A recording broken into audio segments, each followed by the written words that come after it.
জয় মা বাংলা, জয় গুরুদেব, নমস্কার। অ্যাস্ট্রো বিআরএসে সকলকে স্বাগত জানাই। আশা করি সকলে ভালো আছেন। আজ একটি অত্যন্ত গুরুত্বপূর্ণ বিষয় নিয়ে আলোচনা করব এবং সেই গুরুত্বপূর্ণ আলোচনাটি হচ্ছে যে সমস্ত নিঃসন্তান দম্পতি রয়েছেন তাদের নিয়ে, বা যারা সন্তান প্রাপ্তিতে বাধা পাচ্ছেন, অনেক প্রচেষ্টা প্রয়াস করেও সফলতা পাচ্ছেন না, তাদের উদ্দেশ্যে এই ভিডিও। তবে আজকে শুধু কর্কট রাশির যারা রয়েছেন জাতিকারা তাদের উদ্দেশ্যে, কর্কট রাশি এবং কর্কট লগ্নের যারা রয়েছেন শুধুমাত্র তাদেরকে নিয়ে আজকে আলোচনা করব। এবং কোনো টোটকা নয়, একদম প্রতিকার বলবো জ্যোতিষশাস্ত্র অনুযায়ী কিভাবে মন্ত্র সাধনের দ্বারা, কিভাবে ঘরোয়া পদ্ধতিতে প্রতিকারের দ্বারা আপনারা এই সন্তান প্রাপ্তি খুব সহজে করতে পারবেন। এবং আপনারা যদি মন প্রাণে নিষ্ঠা করে এটি করতে পারেন তাহলে 100% গ্যারেন্টি যে আপনারা সফলতা পাবেনই পাবেন। আজকে শুধু কর্কট রাশি নিয়ে আলোচনা করলেও প্রত্যেকটি রাশি বা প্রত্যেকটি লগ্ন নিয়ে চ্যানেলে আলাদা আলাদা করে ভিডিও আপলোড করা রয়েছে, বা এখনও পর্যন্ত যেগুলো করা হয়নি সেগুলো করা হবে। কর্কট রাশির আগে পর্যন্ত অর্থাৎ মেষ রাশি, বৃষ রাশি, মিথুন রাশি এইগুলি নিয়ে আলোচনা করা হয়ে গেছে, আপনারা চ্যানেলে গিয়ে দেখে নিতে পারেন। আজ বলবো যারা কর্কট রাশির জাতক বা জাতিকারা রয়েছেন তাদের নিয়ে। তবে সন্তান প্রাপ্তির ক্ষেত্রে দম্পতিদের ক্ষেত্রে উভয়েরই সমস্যা থাকতে পারে, বা যে কোনো একজনের সমস্যা থাকতে পারে। তবে বেশিরভাগ কথা কিন্তু শুধুমাত্র মেয়েদেরকে নিয়ে হয়, অথবা মহিলাদেরকে নিয়ে সমালোচনাটা একটু বেশি হয়ে থাকে। তো যাই হোক, কর্কট রাশির যারা জাতিকারা রয়েছেন তাদের উদ্দেশ্যে বলবো, এখনও পর্যন্ত যারা চ্যানেলটি সাবস্ক্রাইব করেননি, ভিডিওটি ভালো লাগলে চ্যানেলটি অতি অবশ্যই লাইক করবেন, সাবস্ক্রাইব করে পাশে থাকবেন। এই সমস্যার মধ্য দিয়ে যারা যাচ্ছেন আপনাদের পরিচিত, তাদেরকেও শেয়ার করতে পারেন, আপনাদের ভালো হবে। তো সুতরাং আর বেশি দেরি না করে আলোচনা শুরু করব।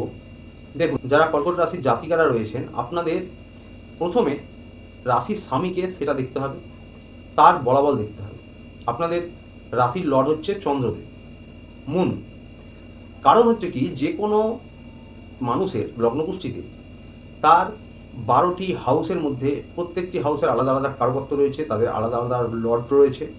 তো সুতরাং যে কোনো হাউসেরই, যে কোনো রিলেটেড বিষয়েরই যদি কোনো খারাপ স্থিতি থাকে, কোনো শত্রু গ্রহের দ্বারা পীড়িত থাকে, কোনো নির্দিষ্ট হাউসের লর্ডের বলাবল কম থাকে, এবং তার যে যদি কোনো খারাপ রেজাল্ট পান, সেক্ষেত্রে যদি আপনাদের লর্ড অর্থাৎ রাশির যে স্বামী তার বলাবল যদি ভালো থাকে, বা তার স্থিতি যদি ভালো থাকে, ডিগ্রি যদি ভালো থাকে, তাহলে অনেক অংশে সেই রাশির লর্ড বা লগ্নের লর্ড যিনি রয়েছেন তিনি কিন্তু অনেক খারাপ ফল কাটিয়ে দেবেন, বা অনেক খারাপ প্রভাবের থেকে আপনাকে বাঁচিয়ে দেবেন। তাই সর্বপ্রথম কর্কট রাশি বা কর্কট লগ্নের যিনি লর্ড রয়েছেন অর্থাৎ চন্দ্রদেব, মুন, তার বলাবল আপনাদের বাড়াতে হবে।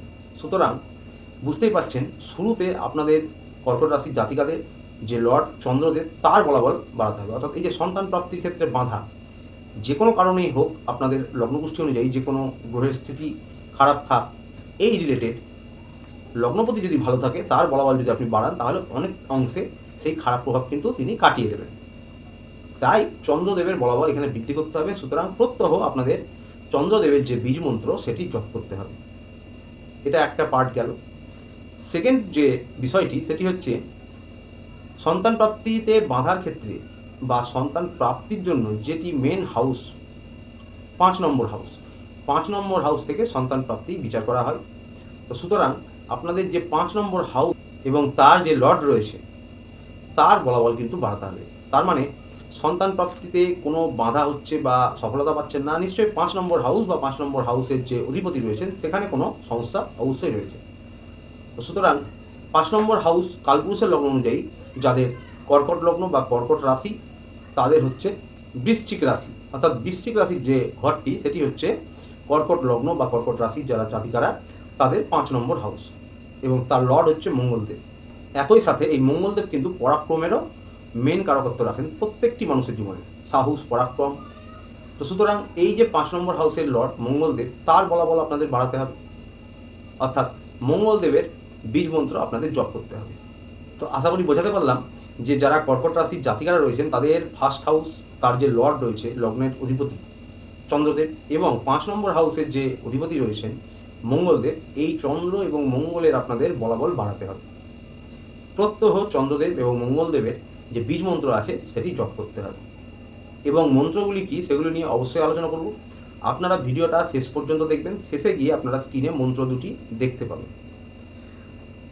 তাহলে প্রত্যহ আপনাদের এই দুটি গ্রহের বীজমন্ত্র জপ করতে লাগবে এবং সপ্তাহে যে কোনো একদিন আপনাদের রাশির স্বামী চন্দ্রদেব এবং এই চন্দ্রদেব যাদের রাশির স্বামী তাদের কিন্তু ভগবান শিবের আরাধনা করা প্রয়োজন আছে। তাই সপ্তাহে একদিন সোমবার আপনারা যে কোনো শিব মন্দিরে গিয়ে পুজো দেবেন। সোমবারটা অতি অবশ্যই নিরামিষ খাবেন এবং পুজো দেওয়ার পর একটি গোটা ফল নিয়ে এসে কোনো গরুকে খাওয়াবেন।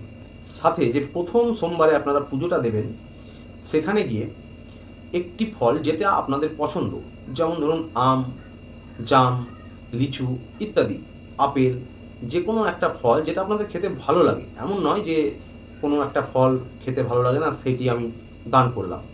যে ফলটি আপনার খেতে ভালো লাগে তার মধ্যে এমন একটা ফল ভগবান শিবের উদ্দেশ্যে দান করবেন। মনে মনে, এটি সম্পূর্ণ মনে মনে করবেন, ভোলেনাথের কাছে প্রার্থনা করবেন যে আপনার মনস্কামনা যতদিন পূর্ণ না হচ্ছে ততদিন পর্যন্ত সেই ফলটি আপনি গ্রহণ করবেন না। এবং আবারও বলছি, পুজো দিয়ে আসার পর যে কোনো একটি গোটা ফল কোনো একটা গরুকে খাওয়াতে হবে।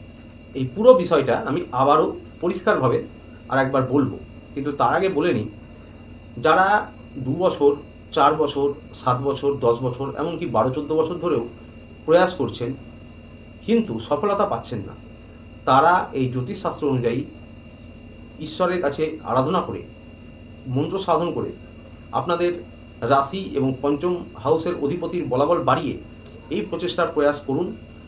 1.5 বছর বা 18 মাসের মধ্যে আপনারা অবশ্যই সফলতা পাবেন। তবে পুরো বিষয়টি হচ্ছে ভক্তির ওপর, নিষ্ঠার ওপর। যাদের মনে কোনো দনমন রয়েছে তারা এই প্রতিকার না করলেই ভালো, অর্থাৎ তাদের জন্য এই প্রতিকার নয়।